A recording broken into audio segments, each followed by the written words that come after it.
Pontos essenciais da oração. Mensagem por Charles Haddon Spurgeon, pregado no Tabernáculo Metropolitano Newington, na noite de quinta-feira, 10 de fevereiro de 1887. Amados amigos, foi extremamente encorajador para Salomão que o Senhor aparecesse a ele antes do início de sua grande obra de construção do templo. Veja no terceiro capítulo deste primeiro livro dos Reis, no 5º versículo, diz: em Gibeon, o Senhor apareceu a Salomão em um sonho à noite, e Deus disse: pede o que queres que eu te dê. Alguns de nós se lembram de como o Senhor estava conosco no início do trabalho de nossa vida. Quando começamos como rapazes e moças recém-convertidos, cheios de zelo e sinceridade, determinados a fazer algo para o Senhor. Como buscamos sua face? Com que simplicidade, com que ternura de coração, com que dependência dele e desconfiança quanto a nós mesmos. Nós nos lembramos, como ele se lembra, do amor de nossos esponsais, aqueles primeiros dias. Não posso esquecer quando o Senhor apareceu a mim em Gibeon no início. Verdadeiramente, há coisas na vida dos homens cristãos que não seriam possíveis se Deus não tivesse aparecido a eles no princípio. Se Ele não os tivesse fortalecido e ensinado, e dado a eles sabedoria além do que eles possuem em si mesmos, se Ele não os tivesse inspirado, se Ele não tivesse infundido vida neles, eles não teriam feito o que já fizeram. É uma bênção inestimável começar com Deus e não colocar uma pedra no templo da obra de nossa vida até que o Senhor nos apareça. Eu não sei, no entanto, mas é uma bênção igual, talvez superior, para o Senhor aparecer para nós depois que uma certa obra é feita. Assim como neste caso, o Senhor apareceu a Salomão pela segunda vez, como havia aparecido a ele em Gibeon. Salomão havia terminado o templo e precisava de outra visita do alto. Há uma grande alegria em concluir uma obra e, no entanto, há, para algumas mentes, uma grande queda quando o serviço antes absorvente deixa de manter a mente ocupada. Você sobe a colina e alcança o cume. Não há mais escalada, por enquanto, e então você quase deseja ter que lutar novamente. Uma obra como a de Salomão, que durou 7 anos, deve ter se tornado um deleite para ele. Ver a casa crescer e marcar todas as etapas de sua beleza. E assim é com qualquer trabalho especial e notável que somos chamados a fazer no início da vida. Nós nos casamos com ele, ficamos felizes em vê-lo crescer sob nossas mãos. E quando finalmente terminamos aquela parte específica de nosso serviço, sentimos uma espécie de perda. Já nos acostumamos com o puxão da gola, quase nos apoiamos nela e sentimos a diferença quando estamos no topo do morro. Pessoalmente, nunca sinto alegria com o sucesso, mas um certo aperto no coração quando o cabo de guerra termina. Vemos o mesmo na história dos maiores servos de Deus.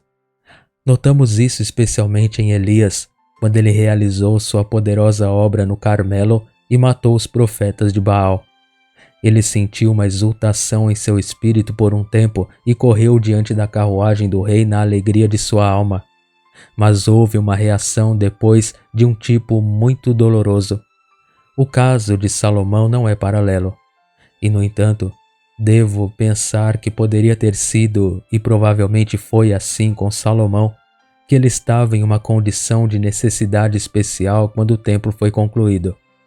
Ele pode ter estado em perigo de orgulho, se não de depressão. Em ambos os casos, foi uma temporada notável e sua necessidade também deve ter sido notável. E assim o Senhor apareceu a Salomão pela segunda vez. Irmãos, queremos aparições renovadas, novas manifestações, novas visitações do alto. E recomendo àqueles de vocês que estão progredindo na vida que, embora agradeçam a Deus pelo passado e relembrem com alegria as visitas que Ele fez a vocês em seus primeiros dias, agora busquem e peçam uma segunda visita do Altíssimo. Não que eu não pense que você recebe muitas visitas de Deus e anda na luz de seu semblante, mas ainda assim, embora o oceano esteja frequentemente cheio, 2 vezes por dia, ainda tem suas marés vivas. O sol brilha, quer o vejamos, quer não. Apesar do nosso nevoeiro de inverno, ainda assim tem o seu brilho de verão.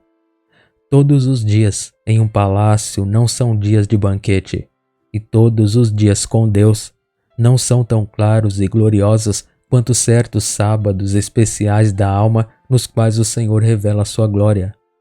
Felizes somos nós se uma vez contemplamos seu rosto, mas mais feliz ainda se ele vier novamente a nós em plenitude de favor.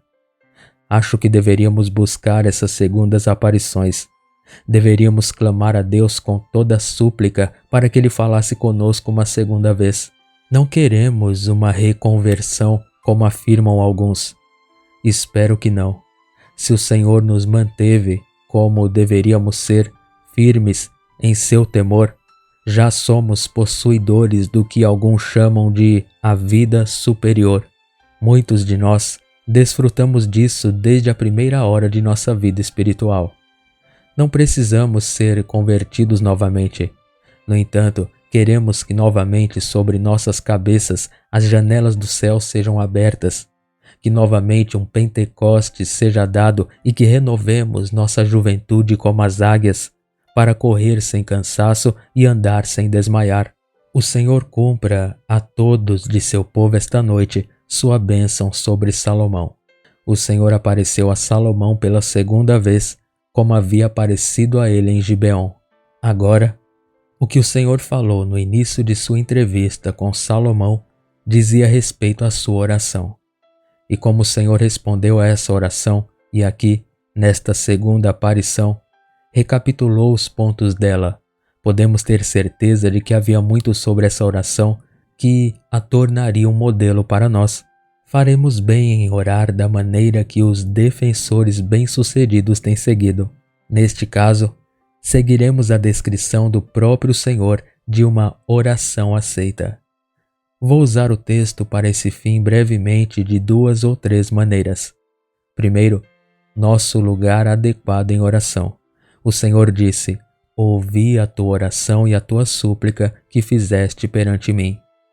Ali é o lugar para orar diante de mim, isto é, diante do Senhor. Vamos falar um pouco sobre este assunto. Onde quer que o busquemos, ele é encontrado e todo lugar é solo sagrado. Mas devemos cuidar para que o local seja santificado por nossa oração ser deliberada e reverentemente apresentada diante de Deus. O fariseu subiu ao templo para orar e, no entanto, evidentemente ele não orou diante de Deus. De modo que mesmo nas cortes mais sagradas ele não encontrou o lugar desejado. Em sua própria estima ele orou, mas ao ir para casa sem justificativa, havia evidências de que ele não havia orado ou que não havia orado diante de Deus.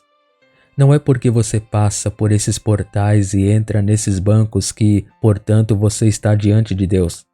Não, e se você procurasse os santuários que foram mais eminentemente considerados na igreja, se você estivesse no local de Jerusalém, se você procurasse aquela pequena colina em forma de caveira chamada Calvário e orasse ali, ou se você fosse para o Monte das Oliveiras e dobrasse o joelho no Getsêmani, você poderia não estar diante de Deus.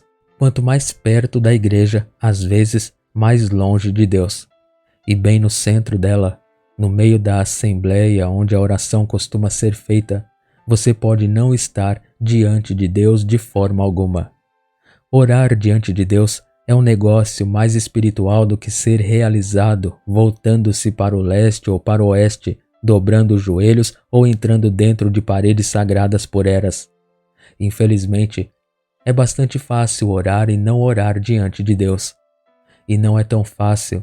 É de fato algo que não deve ser feito, exceto pelo poder do Espírito, entrar naquilo que está dentro do véu e ficar diante do propiciatório, todo aspergido com sangue, consciente e realmente na presença do invisível, para cumprir esse preceito. Ó povo, derrame seus corações diante dele. Diante dele é o lugar para o derramamento da alma, e bem-aventurados os que o conhecem e o encontram. No meio da assembleia, onde a oração costuma ser feita, você pode não estar diante de Deus de forma alguma. Este lugar abençoado diante de Deus pode ser encontrado na oração pública. A oração de Salomão diante de Deus foi oferecida no meio de uma grande multidão. Os sacerdotes permaneceram em seus lugares e os levitas mantiveram sua devida ordem. O povo estava reunido e todos os exércitos das tribos de Israel estavam nas ruas da cidade santa quando Salomão dobrou os joelhos e clamou fortemente ao seu Deus. É evidente que ele foi capaz, naquele dia, de não orar para agradar o povo, nem para que eles notassem sua linguagem eloquente e fossem gratificados com o desempenho apropriado. Mas ele foi inspirado a orar perante o Senhor. Ah, irmãos, aqueles de nós que têm que conduzir suas devoções se esforçam muito para que possamos ser vistos por Deus em segredo quando ouvimos falar de homens em público. E tenho certeza de que nunca oramos tão corretamente ou tão utilmente por você como quando apenas nos lembramos de você em um sentido muito inferior, mas parecemos estar cercados como por uma nuvem, encerrados no lugar secreto do Altíssimo, mesmo quando fique suplicando em voz alta por você na Assembleia Pública do povo de Deus. O mesmo é verdade para cada um de vocês. É errado para você, em uma reunião de oração, orar em vista de um indivíduo importante ou com a lembrança daqueles presentes cujo respeito você gostaria de obter. O propiciatório não é lugar para exibição de suas habilidades. Pior ainda é aproveitar a oportunidade para fazer comentários pessoais sobre os outros. Já ouvi falar de dicas oblíquas que foram dadas em oração. Lamento dizer que já ouvi comentários que foram tão diretamente críticos e ofensivos que alguém sabia o que o irmão estava fazendo e lamentou. Tal procedimento é totalmente censurável e irreverente. Nem mesmo oramos em reuniões de oração para corrigir erros doutrinários, nem para ensinar um corpo de teologia, nem para fazer comentários sobre os erros de certos irmãos, nem para acusá-los perante o Altíssimo. Essas coisas devem ser assuntos sérios de súplica, mas não de uma espécie de pregação indireta e repreensão em oração. É uma conduta digna do acusador dos irmãos transformar uma oração em uma oportunidade para criticar os outros. Nossa oração deve ser diante de Deus, ou então não é uma oração aceitável. E se o olho, a memória e o pensamento puderem ser fechados à presença de todos os outros, exceto naquele sentido menor em que devemos nos lembrar deles com simpatia, então é na presença de Deus que realmente oramos. E isso, eu digo, pode ser feito em público se a graça for dada. Para isso, precisamos orar. Ó Senhor, abre meus lábios, e a minha boca anunciará o teu louvor.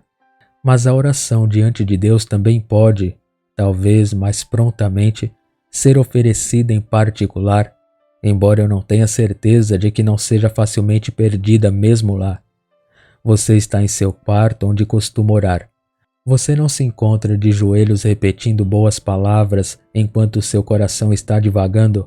Você não pode confessar que muitas vezes a oração, que tem sido uma questão de hábito, foi dita tanto diante das paredes do seu quarto ou diante da cabeceira da cama quanto diante de Deus?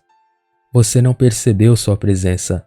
Você não falou distinta e diretamente com Ele. Embora você tenha observado o cânone do Salvador e fecharam a porta, e ninguém mais esteve lá, de modo que você não orou na presença de outros. No entanto, você orou principalmente em sua própria presença,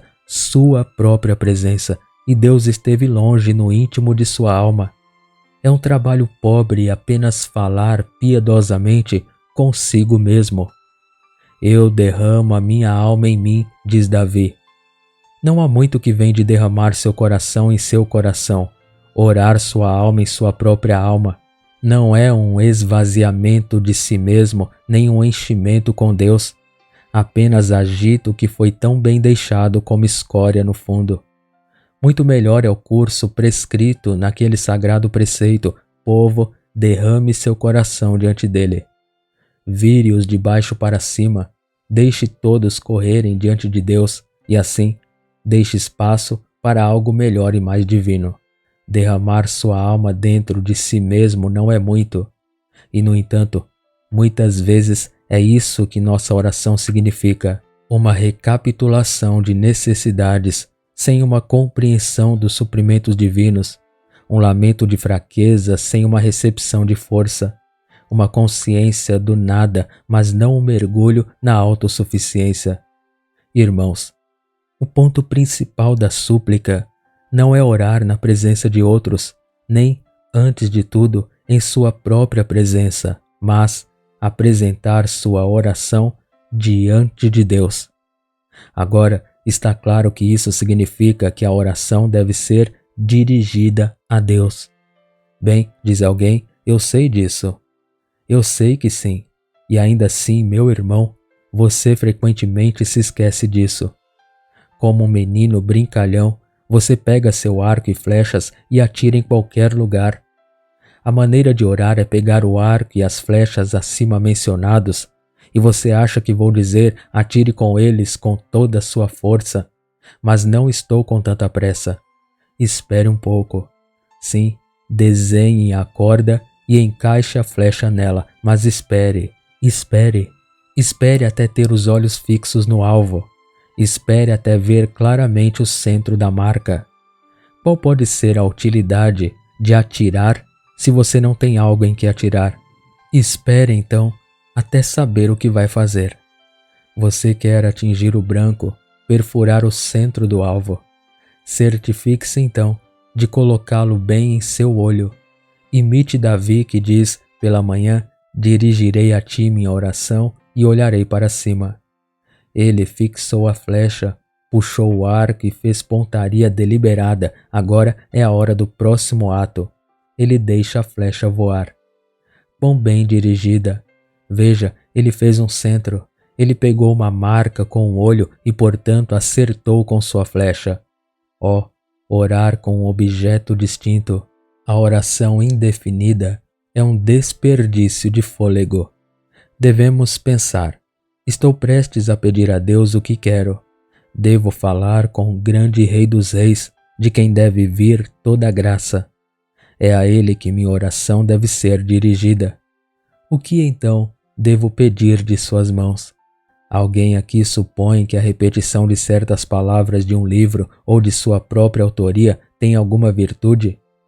Alguns parecem, por suas frequentes repetições daquele abençoado modelo de oração, a oração do Senhor, para pensar que há um encanto mágico naquele sagrado arranjo de palavras. Mas eu lhe digo solenemente, você também pode repetir aquela oração perfeita de trás para frente se seu coração não estiver nela. Se seu próprio coração não está nisso, e se sua alma não está olhando para Deus, você profana as palavras de seu Senhor e é culpado de todo pecado maior por causa de sua excelência. Não faça da oração uma peça de feitiçaria e suas súplicas uma imitação do abracadabra do mago. Caso contrário, é uma superstição vã e uma súplica inaceitável. Ore tu distintamente com toda a tua inteligência sobre ti a teu Deus. Fale com Ele e, portanto, torna-se necessário que nos esforcemos em oração para perceber a presença de Deus. Deve ser bem colocado desta forma: você orou bem se falou com Deus como um homem fala com seu amigo. Se você está tão certo de que Deus está lá quanto você está lá, e talvez um pouco mais certo, se tu está lá e Ele em ti, e se falas com Ele como a alguém que não podes ver, mas a quem podes perceber melhor do que pela visão, então oraste bem. Se você falar com Ele como alguém que você não pode sentir com sua mão, mas pode sentir com toda a sua natureza, com algo melhor do que dedos e mãos, percebendo que Ele existe e sabendo que Ele está te ouvindo e recompensará sua busca diligente.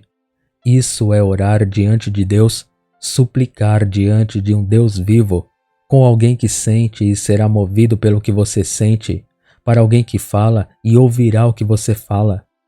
Tu deves comungar com alguém que não é como teus semelhantes, quem pode deixar você implorar e permanecer como um bloco indiferente a seus pedidos patéticos, mas a um Deus vivo, um Deus terno, sensível a todas as sensações da tua alma. Ó, chegar diante do Deus vivo e atuante, não diante de um Deus coxo e impotente, nem diante do novo Deus que é impessoal e morto, mas diante do verdadeiro Deus em Cristo Jesus. Se apenas percebêssemos quem é aquele a quem falamos, Deus, muito próximo de nós na pessoa do unigênito, que tomou sobre si nossa natureza, que oração seria nossa? E esse é o tipo certo de oração. Ó, que o Deus da verdade possa, ao falar com cada um de nós, falar sobre tua oração e tua súplica que fizeste diante de mim. Senhor, ajuda-nos a passar pelos átrios exteriores e a entrar no teu átrio interior e falar contigo. Senhor, livra-nos de ficarmos nas palavras, mas traz-nos ao espírito de oração, traz-nos para perto de ti. Se houver alguém aqui que nunca orou, que sua oração neste momento seja para alguém próximo a ele, pronto para ouvi-lo. Não pergunte o que devo dizer. Diga a Deus o que você deseja dizer. Qual é o seu desejo esta noite? Você seria salvo? Implore a Ele para salvá-lo. Você seria perdoado? Peça perdão. As palavras, você diz, diga-me as palavras. Não, você não precisa de palavras. Se você não tem nenhuma, olhe para Ele. Deixe seu coração pensar em seus desejos. A música sem palavras e a oração sem palavras. A alma da oração é estar diante de Deus e desejar diante de Deus que ouve sem sons e entende sem expressões.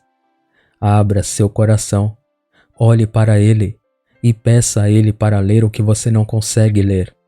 Implore-lhe por sua grande misericórdia que lhe dê, nem mesmo de acordo com seu próprio senso de suas necessidades, mas de acordo com as riquezas de sua misericórdia em Cristo Jesus. Você está orando diante de Deus quando percebeu sua presença. O Senhor não exige de você que se expresse em palavras. Ele lê o que está lá com um olhar onisciente, o que está escrito em seu coração.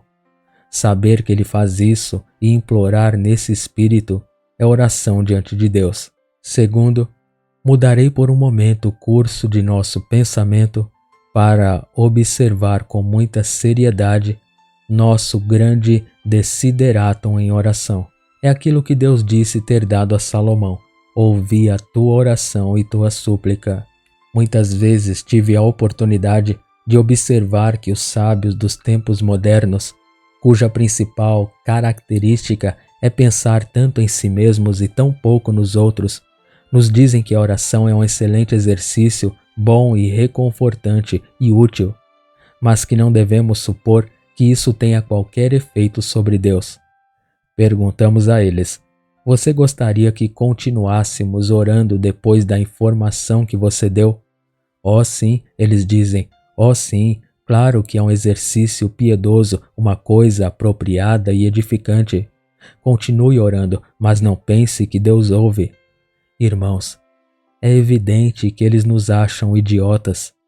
Evidentemente, eles consideram que os homens de oração nasceram tolos. Se for certo que a oração não tem efeito sobre Deus, meu irmão, eu assobiaria tanto quando me levanto de manhã quanto oraria, e eu fecharia meus olhos à noite em silêncio mudo do que repassar um conjunto de palavras ineficazes. Não poderia haver nenhum bem na oração se fosse provado que ela nunca foi além da sala em que foi proferida. Quando deixar de ser aceito pelo Senhor e honrado por sua resposta, nós o abandonaremos, é claro. Se não houver ouvido nem resposta, teremos nos reduzido ao nível dos adoradores de Baal se continuarmos a chorar.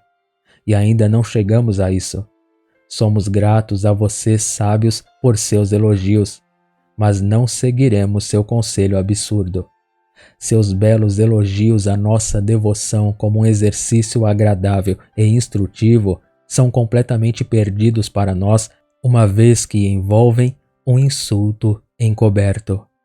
Você pode retirar seus cumprimentos, por favor, pois nossa opinião sobre sua sabedoria é quase igual à sua opinião sobre a nossa. Mas, irmãos, o que desejamos na oração é realmente ser ouvido. Se oro, não oro aos ventos, nem às ondas, mas a Deus. E se Ele não me ouvir, perco o fôlego. A primeira coisa que a alma deseja na oração é uma audiência com Deus. Se o Senhor não nos ouvir, nada ganhamos. O que honra é, se você parar para pensar, ter uma audiência com Deus. A criatura frágil, débil e indigna tem permissão para permanecer na presença augusta do Deus de toda a terra, e o Senhor considera essa pobre criatura como se não houvesse mais nada para ela observar e inclina seus ouvidos e seu coração para ouvir ao grito daquela criatura. É necessário para uma oração viva sentir que estamos falando com Deus e que Deus está nos ouvindo. Você percebe que geralmente nos Salmos, Davi fala muito pouco sobre a resposta de Deus, mas ele sempre fala sobre a audição de Deus e pede que ele ouça. Que ele se dignasse a nos ouvir é o suficiente de um Deus como ele é. Se eu conseguir colocar minha petição em suas mãos, ficarei totalmente satisfeito. Se eu puder derramar meu desejo em seu ouvido e ele o observar uma vez, todo medo adicional será removido. Seu Pai Celestial sabe que você precisa dessas coisas e pode ficar perfeitamente satisfeito, pois, ao entrar em sua presença, você fez de acordo com seu comando e, portanto, sua promessa é válida para você. A primeira coisa desejada, então, é que o Senhor ouça. Mas queremos mais do que isso. Queremos que Ele aceite. Foi uma coisa dolorosa poder falar com um grande amigo e então ele permanecer austero e severo e dizer: ouvi o que você tem a dizer, siga seu caminho. Não pedimos isso a Deus. Pedimos-lhe amável e graciosamente que aceite nossas pobres confissões, petições, súplicas e adorações. E se ele apenas olha e sorri, se ele apenas diz uma palavra em nossa alma que implica: aceitei a tua oração, que alegria é ter trazido uma oferta que o Senhor aceitou. Essa é a doçura e o deleite da súplica. Ainda assim, há uma terceira coisa que queremos, que Deus deu a Salomão, e que foi uma resposta. Ele pediu ao Senhor que santificasse a casa, e o Senhor santificou a casa. E quanto a você e a mim em oração, embora haja algumas coisas pelas quais devemos sempre orar com muita desconfiança, sempre dizendo enfaticamente: não seja como eu quero, mas como tu queres. No entanto, existem certas outras bênçãos pelas quais somos encorajados a orar com importunidade, estando decididos a obtê-las. Essas são bênçãos espirituais, bênçãos da aliança, claramente prometidas e evidentemente necessárias. Podemos pedir sem questionar, usando uma importunidade sagrada e recusando-nos a deixar o anjo ir a menos que ele nos abençoe. Nos assuntos prometidos por Deus em sua palavra, podemos voltar sempre, bater a porta do Senhor até que ele acorde e nos dê os pães que buscamos para nosso amigo faminto e desmaiado. Oh, por mais santa ousadia! Oh, para uma confiança mais segura! Precisamos acreditar que temos as petições que fazemos a Ele. Devemos pedir com fé, nada vacilando, ou não podemos esperar receber nada do Senhor. Oh sim, desejamos ser ouvidos e respondidos, e não podemos ficar satisfeitos em orar, a menos que percebamos que a oração é eficaz nas cortes superiores. Esse é o nosso desiderato na oração. Terceiro, isso me faz mencionar em terceiro lugar nossa garantia ou resposta à oração. Podemos ter certeza de que Deus ouviu e respondeu à oração? Salomão tinha.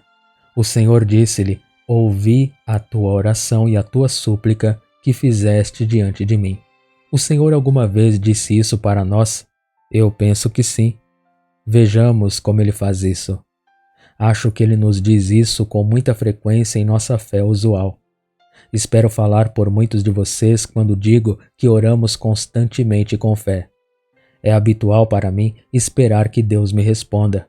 Vou até Ele com muita simplicidade e peço o que quero. E se eu não tivesse o que humildemente busquei, ficaria muito surpreso. Quando o tenho, considero como algo natural, pois o Senhor prometeu responder à oração e é certo que Ele cumprirá sua promessa. Estou falando agora sobre as misericórdias diárias e as provações diárias e os eventos comuns da vida. Nesses assuntos, Deus certamente responderá à oração e nossa fé em sua operação comum é, para nossos corações, a voz de Deus dizendo: ouvi a tua oração e tua súplica. Mas às vezes você precisa de uma forte confiança. Você tem que solicitar alguma bênção extraordinária.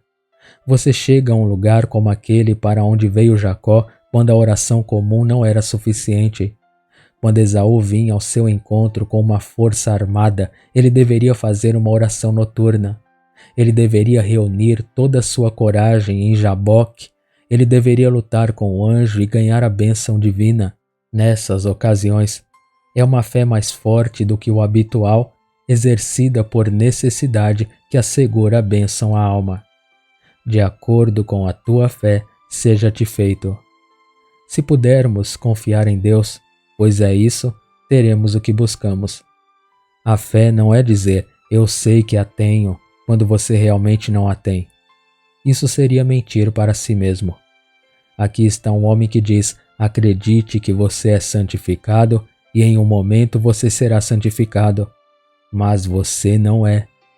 Você pode acreditar em uma mentira ou acreditar nisso e ser, talvez, menos santificado do que antes de acreditar e 10 vezes mais orgulhoso e, portanto, muito mais sob a influência de Satanás.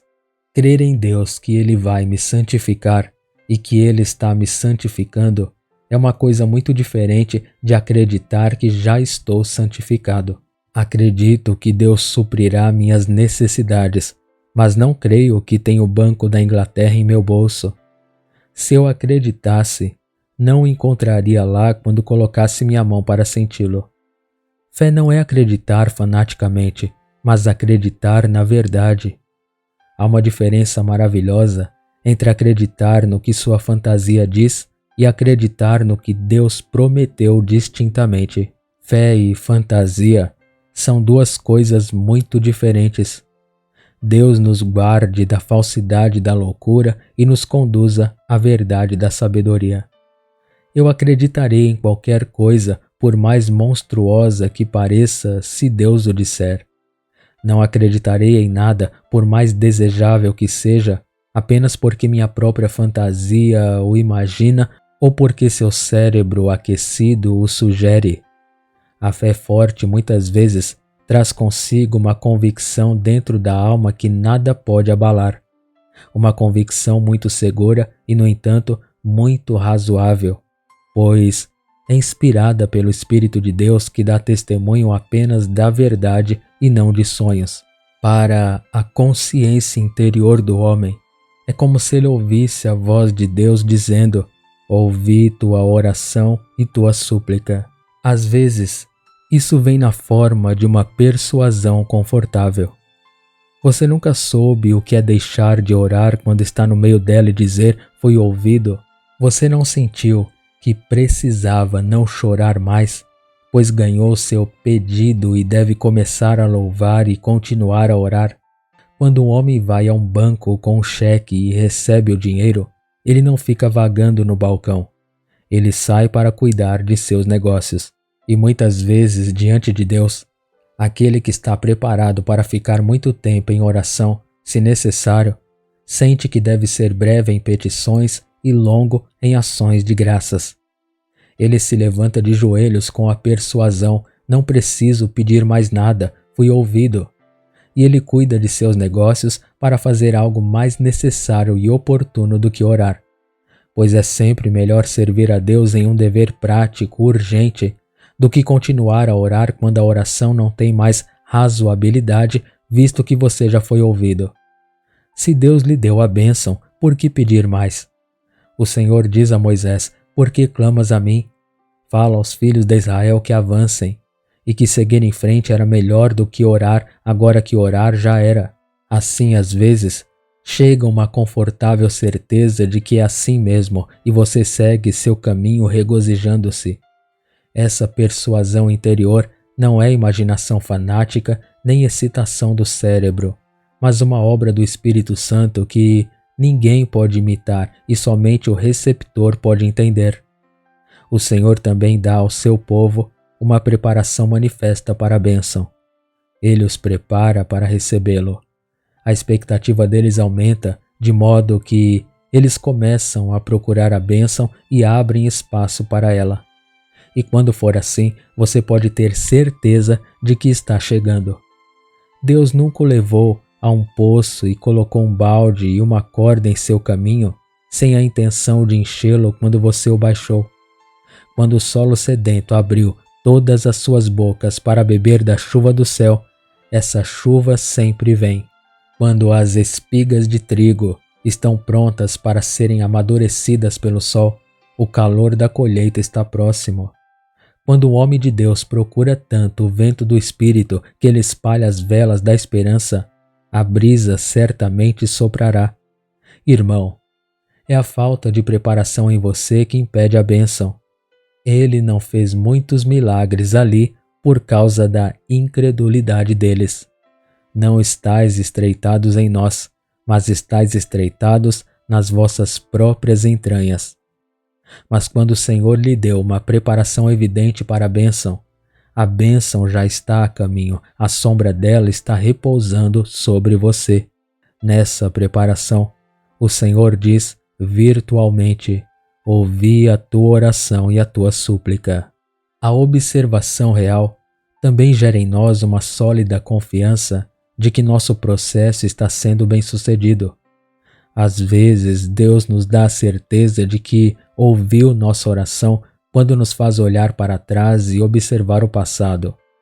Como Ele nos respondeu. Ele não muda, Ele ainda nos ouve. Ó senhores, não tenho paciência com aqueles que dizem que Deus não ouve orações, pois minha experiência diária prova o fato. Eu não mentiria nem mesmo sob a ideia de honrar a Deus, mas falarei o que sei. Ao longo da vida, tenho o hábito de esperar em Deus sobre muitas coisas, e especialmente sobre necessidades extraordinárias que surgiram das demandas das grandes instituições a mim confiadas. Não ficarei para contar as histórias dos suprimentos do Senhor em resposta à oração. Alguns de vocês os conhecem até certo ponto, mas, na verdade, o Senhor ouviu minhas orações tão distintamente como se tivesse rasgado os céus e estendido sua mão direita cheia de bens. Muitos de vocês poderiam prestar um testemunho semelhante, não poderiam? O fato de que o Senhor nos ouviu no passado fala em nossas almas e nos enche com a certeza de que Ele nos ouvirá novamente.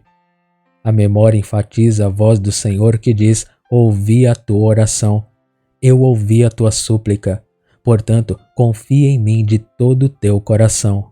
Não ouvi sempre tua oração? Quando te recusei? Meu amado, quando te rejeitei? Não tenho sempre ouvido a ti? Na hora da angústia, não te livrei? Nos tempos de tua necessidade, não te sustentei? Eu ouvi a tua oração. Vá em paz, não chore mais, não se perturbe a tua alma. Tudo está bem, pois estou no trono da graça. Agora cheguei ao fim do que tinha a dizer com esta única exceção. Deixe-me falar de nossa aplicação especial de oração. No caso de Salomão, a oração se voltou para uma direção, e é nessa direção que quero voltar agora. Você aprende qual foi a oração de Salomão quando ouve como Deus a cumpriu. Deus disse a ele: Eu santifiquei esta casa que você construiu e coloquei meu nome nela para sempre, e meus olhos e meu coração estarão lá perpetuamente. Ontem à noite, os membros desta igreja se reuniram em sua reunião anual da igreja. E tivemos grande alegria e gratidão por toda a misericórdia que Deus fez passar diante de nós. Acabei de completar 33 anos de ministério aqui, o terceiro de um século, com bênçãos ininterruptas. Podemos dizer que todos esses anos se passaram sem divisão e sem conflito entre nós, com nada além de bênçãos perpétuas do Senhor Deus de nossa salvação. Bendito seja o seu nome. Nossa oração é novamente que o próprio Senhor santifique esta casa que construímos. Pedimos isso de forma nada supersticiosa. Tijolos e argamassa e ferro e pedra não são nada para nós. As qualidades da santidade não se prendem às substâncias materiais, mas aos corações, às almas e aos atos. No entanto, pedimos a nosso Senhor que santifique este tabernáculo com sua presença ainda mais e mais. Se isso acabasse, Icabode seria nosso choro amargo. A glória de fato teria ido embora. Queremos que nosso Senhor o santifique por sua consideração favorável, para que, quando adorarmos, Ele aceite nossa adoração e ouça nossas orações e nossos louvores. Queremos que Ele o santifique trabalhando entre nós em muitas outras conversões. Foi um momento de alegria para mim quando vi o inquiridor chegar, que era o número 10.000. Isso foi há muito tempo e atingimos um número muito maior agora, mas tudo é obra de nosso gracioso Deus. Nunca traremos outro verdadeiro convertido a menos que tenhamos a presença de Deus. Ó Senhor Jesus, queremos constranger-te dizendo: fica conosco. O Senhor abençoe seu povo nesta casa de oração, no partir do pão, na ordenança do batismo, na proclamação do Evangelho e em todas as suas reuniões. Ó Senhor, nós te rogamos, santifique esta casa. Nós o pedimos do mais íntimo de nossas almas. Você que descobriu que nossos serviços são sagrados para você em dias passados, não pode suportar a ideia de fracasso e fome no futuro. Que o Senhor nos diga esta noite: santifiquei esta casa que construíste. Queremos que Ele o santifique a seguir desta maneira: colocar seu nome lá para sempre, para todo sempre. Enquanto houver tal casa ou necessidade de tal casa, que seu nome esteja aqui. Meu venerável predecessor, Dr. Ripon, a quem nunca vi, fui informado, costumava orar por um certo sucessor dele, a quem ele parecia ter sempre em mente. Ele frequentemente orava pelo homem que o Senhor enviaria entre as pessoas sob seus cuidados após sua própria morte. Em uma carta que li, que ele escreveu a um amigo, não posso deixar de me ver de alguma forma. Como no brilho da luz do fogo, ele viu a pessoa que o seguiria e continuaria seu trabalho. Depois de 60 anos de serviço nesta igreja, à medida que o velho envelheceu, ele costumava orar por seu sucessor cada vez mais. Acho que posso começar a orar seguindo seu exemplo, que, enquanto houver necessidade de uma casa de Deus, o nome de Deus seja honrado neste tabernáculo e que homens fiéis proclamem sua salvação no poder do Espírito Santo. Haverá um dia que um homem que nega a divindade de meu Senhor será encontrado aqui, alguém que pregue o pensamento moderno e abandone o velho evangelho. Que a casa seja envolta em chamas e todas as cinzas sejam levadas pelos ventos, antes que alguém pregue deste púlpito qualquer outro evangelho além do que você recebeu. Agradeço por aqueles altos améns. Que o próprio Deus diga amém. Que o nome de nosso Deus da aliança seja colocado aqui para sempre e nenhum outro nome. E então Salomão orou também e Deus o ouviu. O ouviu para que o olho do Senhor pudesse estar ali. Essa foi a oração de Salomão, e Deus aprimorou muito isso, pois disse que seus olhos e seu coração deveriam estar lá perpetuamente. Oh, que o amor de Deus seja derramado em nossos corações pelo Espírito Santo. Que saibamos que os sentimentos de carinho e deleite de Deus são para conosco. Esta será a nossa alegria indescritível. Assim, o Senhor ouve nossas orações em um sentido melhor do que aquele em que as oferecemos. Agora, irmãos e irmãs, que estão adorando conosco nesta ocasião, mas não são nossos membros, rogo-lhes gentilmente que orem por esta casa e por esta igreja.